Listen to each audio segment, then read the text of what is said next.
بسم اللہ الرحمن الرحیم۔ محترم دوستو، السلام علیکم ورحمۃ اللہ وبرکاتہ۔ پیارے دوستو، امید کرتا ہوں اللہ تعالیٰ کے فضل و کرم سے آپ خیریت سے ہوں گے اور ہنسی خوشی زندگی گزار رہے ہوں گے۔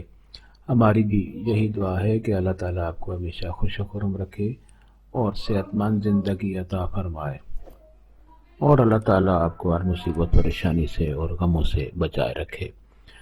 دوستو، آج میں جو وظیفہ آپ کے لیے پیش کر رہا ہوں یہ شیطانی وسوسوں سے اور غلط خیالات سے بچنے کا بہت ہی مجرب قرآنی وظیفہ ہے۔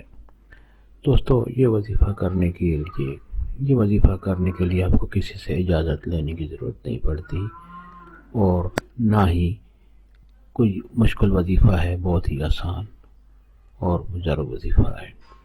دوستو، یہ وظیفہ کا طریقہ جاننے کے لیے اور یہ وظیفہ جاننے کے لیے آپ سب سے پہلے مہربانی فرما کر یہ چینل سبسکرائب کر لیں، تاکہ آئندہ بھی آپ کو ایسے آسان، بڑے مفید کرامت اور بہت ہی فضائل والے وظائف ملتے رہیں۔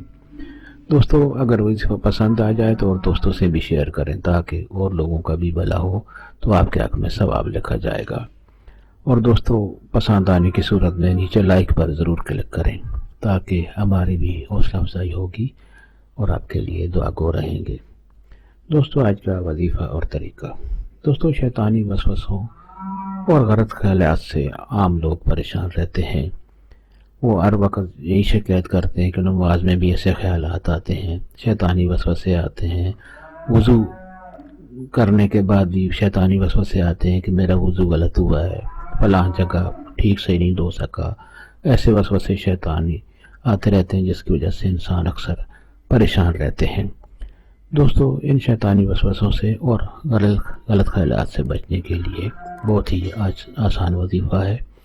طریقہ یہ ہے کہ نماز فجر کے بعد، صبح کی نماز فجر کے بعد طلوع آفتاب سے پہلے، یعنی سورج نکلنے سے پہلے، آپ نے اول آخر درود شریف پڑھنا ہے، اور ایک مرتبہ سورۃ فلق، قرآن حکیم کی سورۃ مبارک سورۃ فلق آپ نے تلاوت کرنی ہے۔